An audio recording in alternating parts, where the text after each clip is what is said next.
실제로 겪었던 실화 괴담들. 첫 번째 이야기, 기와집의 귀신 같은 할머니. 내가 초등학교 3학년이었을 때의 일입니다. 마침 방학이라서 부모님과 함께 강원도에 있는 큰아버지 댁에 놀러 갔습니다. 그곳에는 친하게 지내는 형들과 누나들이 있었기에 가는 길이 더 즐거웠던 기억이 있습니다. 다만 가는 길이 아랫마을과 윗마을로 나뉘어져 있습니다. 윗마을에 사시는 큰아버지 댁을 가려면 큰 산 하나를 건너야만 도착할 수 있었기에 가는 시간이 오래 걸렸습니다. 마땅한 교통수단이 없던 당시에는 1시간마다 오후 6시까지 윗마을로 가는 버스가 유일합니다. 시간이 흘러서 저녁때가 되었고 큰아버지께서는 오늘은 소고기를 먹자고 하십니다. 교통편이나 시설이 산 아랫마을에 치중되어 있었기 때문에 간만에 모이는 만큼 진수성찬으로 먹자고 하셨지요. 하지만 내려갔다 올라오시려면 좋기 2시간 정도는 걸렸습니다. 밤길이라 위험해서 우리들은 못 가고 부모님과 큰아버지 그리고 큰어머니만 다녀오시기로 합니다. 그 당시 우리들에게는 빨간 망토를 둘러매고 뛰어다니는 슈퍼맨 놀이가 유행이었습니다. 그래서 형들과 나는 슈퍼맨 놀이를 하게 되었고 평범한 슈퍼맨 놀이에 지겨웠던 큰형의 제안으로 우리는 옥상에 올라가서 슈퍼맨 놀이를 하게 됩니다. 옥상이라고 했지만 높이가 3m 정도쯤 하는 낮은 높이였습니다. 우리는 옥상에서 망토 하나를 둘러맨 채로 용감하게 뛰어내렸지만 저는 겁이 많아서 뛰진 못하고 구경만 했습니다. 갑자기 비명소리가 들렸기에 웬 비명인가 싶어서 옥상 밑을 내려다 보고서는 깜짝 놀라고 말았습니다. 작은 형이 뛰어내리다가 발을 삐끗했는지 넘어져 있었고 머리와 다리에는 피가 흥건히 흐르고 있습니다. 난 큰일이 났구나 생각했고 이미 아랫마을에 내려가신 엄마를 찾았습니다. 형들은 어찌할 줄 모르며 당황했기에 난 아랫마을에 가서 부모님을 모셔오겠다고 얘기했습니다. 큰형이 말렸지만 내리막길이라 금방 갈 테고 예전에 살았었기 때문에 길로는 훤하다고 우그댔지요. 결국 난 혼자 아랫마을로 뛰어갔지만 막상 내려가려니 무섭기도 했고 어둑어둑한 저녁이어서 랜턴 하나에 의지해 내려갔습니다. 내 딴에는 열심히 뛰어가고 있었는데 뒤에서 미묘한 시간 차이로 발걸음 소리가 들려오기 시작합니다. 등 뒤가 서늘해졌지만 이미 내려온 길을 올라갈 수도 없었고 형들이 놀릴 것을 생각하니 우습기도 했습니다. 아무 생각도 하지 않고 미친 듯이 내리막길을 달리기 시작합니다. 얼마 걷지 않아서 돌부리에 부딪혀 넘어졌고 턱 밑이 찢어져 피가 흘렀습니다. 근데 느낌은 돌부리가 아니라 뭔가가 뒤에서 내 발목을 잡아당기는 느낌을 받았습니다. 난 공황 상태에 빠지게 되었고 형을 살리기 위해 내려가는지 내가 살려고 내려가는지 그 느낌조차 분간하지 못하게 됩니다. 그런 상태로 계속 걸어 나가다가 한참을 달렸을까 웬 불빛이 새어나오는 집을 발견합니다. 커다란 기와집이 있었기에 이제야 살았구나 싶어서 나무로 된 큰 문 앞에서 소리쳤습니다. 저기요, 누구 계세요? 라고 소리쳤지만 대답이 없었기에 살며시 문을 밀어봅니다. 문은 그냥 열렸고 그 틈으로 할머니 한 분이 보입니다. 그리고는 급한 마음에 다짜고짜 물었습니다. 할머니, 우리 형이 다쳐서 그래요. 붕대하고 약 좀 빌릴 수 있을까요? 할머니께서는 말씀이 없으셨고 손으로 한 구석을 가리킵니다. 그곳에는 웬 장롱처럼 생긴 함이 있었고 저것을 열어보려는 거구나 라고 이해가 되었습니다. 진짜로 그곳을 열어보니 붕대와 약이 있습니다. 난 할머니께 배꼽 인사를 하며 그 집을 나왔지요. 그리고 생각해보니 굳이 부모님을 찾으러 가지 않아도 붕대가 있는데 가서 뭐 하겠냐고 생각하며 다시 길을 오르기 시작했습니다. 어두웠지만 랜턴에 의지해 한참을 올라갔고 결국 큰아버지 댁에 도달할 수 있었습니다. 이윽고 엄마의 얼굴을 보자마자 긴장이 풀렸던지 그대로 기절을 하게 됩니다. 다음 날 아침에 깨어나자 어제의 상황에 대해서 수많은 질문을 들어야 했습니다. 너 어제 어딜 다녀온 거니? 집에 있으라고 했잖아. 턱에 난 상처는 뭐야? 비린내 나는 천조각은 어디서 들고 왔어? 이런 질문들을 받았기에 무슨 소리인가 싶었지만 난 어제 있었던 일을 다 얘기해드렸고 부모님들은 크게 놀라시며 어제 그 집에 한번 가보자고 합니다. 그래서 어제의 느낌을 살려 걸었던 길로 부모님들과 같이 갔습니다. 하지만 그곳에는 기와집이 아닌 만들어진 지 얼마 되지 않은 묘지가 파헤쳐진 채로 있었습니다. 두 번째 이야기. 죽은 자에게 죄를 지었다. 제가 아는 형님이 겪은 일입니다. 그분께서 군복무 중에 휴가를 얻어서 친구들과 늦게까지 술을 마셨습니다.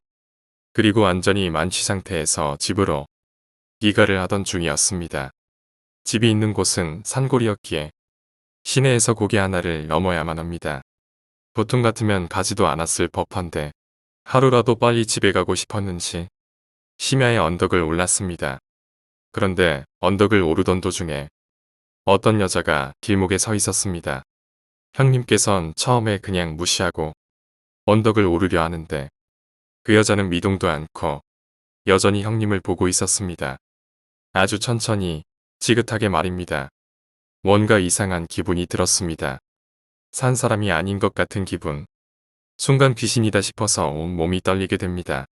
형님께서는 이 싸움에서 지면 귀신에게 잡혀간다는 생각이 들었고 술김에 욱해서 쳐다보지 말라고 소리쳤습니다. 하지만 그 귀신은 말도 하지 않고 계속 형님을 쳐다보고 있습니다. 더더욱 무서워져서 큰 소리를 쳤지만 여자는 형님을 계속 보고 있습니다. 너무 무서운 나머지 귀신을 잡고서는 사정없이 뺨을 때립니다. 그럼에도 불구하고 여자는 미동도 하지 않고 형님을 노려보는 겁니다. 결국 겁을 집어먹고 허겁지겁 집으로 돌아갔습니다. 그 여자가 찾아오지 않을까 벌벌 떨었지만 다행히 집까지 찾아오지는 않았습니다. 다음 날 일어나서 시내로 놀러 가려고 언덕을 지나는데 경찰차가 있습니다. 무슨 일인가 물어보니 경찰이 이상하다는 듯 이런 말을 했다고 합니다. 어제 어떤 여자분이 여기 고목에 목을 매서 자살했어요. 그런데 얼굴에 상해 자국이 있는데 사후에 생긴 거라 자살과 연관이 있나 살펴보고 있습니다. 형님은 뜨끔했지만 그것 참 나쁜 놈일세라고 말하고는 내려왔다고 합니다. 그날 이후 형님은 잠을 제대로 잘 수 없었다고 합니다. 죄송합니다. 죄송합니다. 이렇게 벌벌 떨면서 말이죠. 세 번째 이야기. 꿈에서 나를 죽이려 했던 위험한 여자. 친구와 만나서 놀다가 밤늦게 집에 가고 있을 때였습니다. 11시가 넘었던 시간이었기에 지하철 안에는 사람들이 거의 없습니다. 자리에 앉아서 나도 모르게 잠이 들었는데 그 상태로 가위에 눌리게 되었지요. 평소에 집에서 자다가도 가위에 잘 눌리는 체질이었기에 크게 당황하지 않고 몸을 움직여 보려고 하는데 주의가 보였습니다. 분명히 잠들기 전엔 사람들이 있었는데 아무도 없었고 혼자서 지하철 안에 남겨져 있다는 생각이 들자 겁이 났습니다.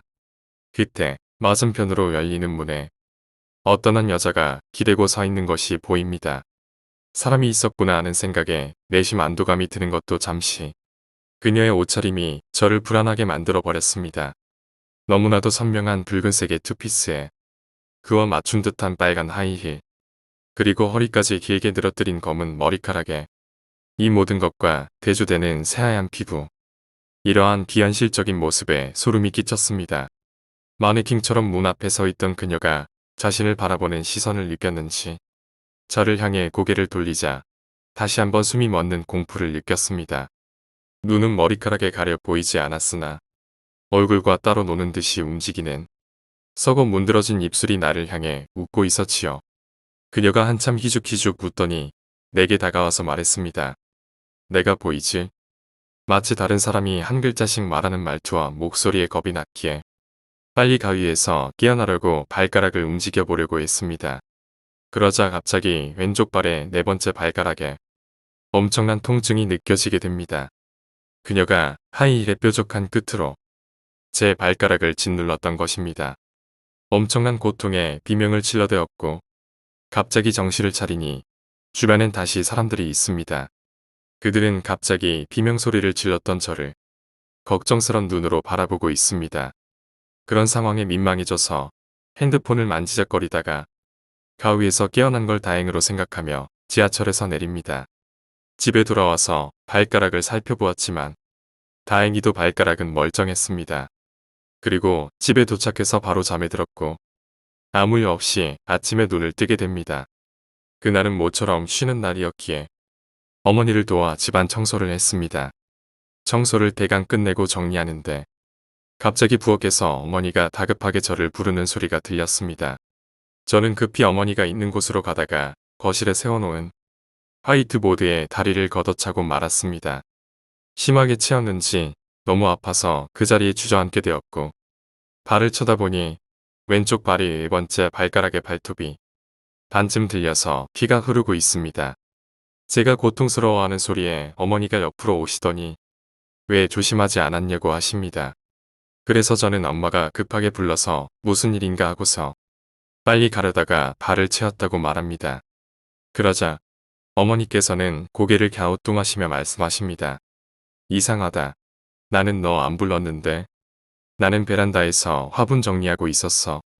저는 멍한 기분으로 다친 발가락을 내려다보았습니다. 발가락에 흐르는 붉은 피를 보자 어젯밤에 지하철 안에서 보았던 그 여자가 생각이 났습니다. 오싹한 소름이 목덜미를 쓰다듬었습니다. 그 여자가 짓눌렀던 4번째 발가락, 그 발가락을 다쳤습니다. 그녀가 밟은 발가락을 다친 건 우연일까요? 알 수 없었습니다. 그리고 알고 싶지도 않았습니다. 다만 다시는 그녀를 만나지 않기를 바랄 뿐입니다. 4번째 이야기, 택시 범죄를 경험했다. 예전 수업 시간에 저희 국어 선생님이 들려주신 그분의 경험담입니다. 저희 선생님은 남자분이신데 얼굴이 다소곳하게 생기셨고 체구도 남자치고는 왜소하신 편이었습니다. 어느 날인가 선생님이 새벽까지 친구들과 격한 우정을 다지시다 수업 준비 때문에 먼저 빠져나오셨습니다. 택시 구하기가 힘들 시간대였기에 10분 정도 방황하다가 가까스로 한 대가 앞에서 멈췄는데 선생님이 본인의 동네는 괜찮냐고 물어보니 꼭 무언가를 가늠하듯이 잠깐 선생님을 위아래로 훑어보다가 고개를 끄덕였다고 합니다.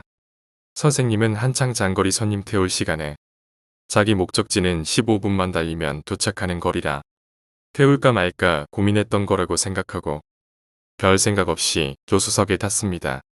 그런데 탄 지 1분도 채 안 돼서 택시 기사분들의 프로필 같은 게 붙어 있어야 할 자리가 그냥 횡하니 비어 있다는 것을 보게 됩니다. 선생님이 그 공백을 멍하니 보고 있으니까 기사 아저씨가 먼저 말하기를 아 그거요. 오늘 저녁에 어떤 손님이 그 위에 커피를 쏟아서요. 너무 보기 흉해서 그냥 치웠어요. 이러더니 대뜸 말하기를 그러고 보니 커피 있는데 드실래요? 하더랍니다. 선생님은 좀 이상한 기분이기도 했지만 그래도 택시 범죄는 여성을 대상으로 한다는 인식이 강해서 크게 개의치는 않았습니다. 하지만 그것과는 무관하게 선생님이 선천적으로 커피를 못 드시는 체질이라 감사하지만 커피를 못 마신다고 거절하니 기사분이 아무렇지 않게 녹차나 식혜도 있다면서 운전석 옆에 놓인 무언가를 드시더랍니다.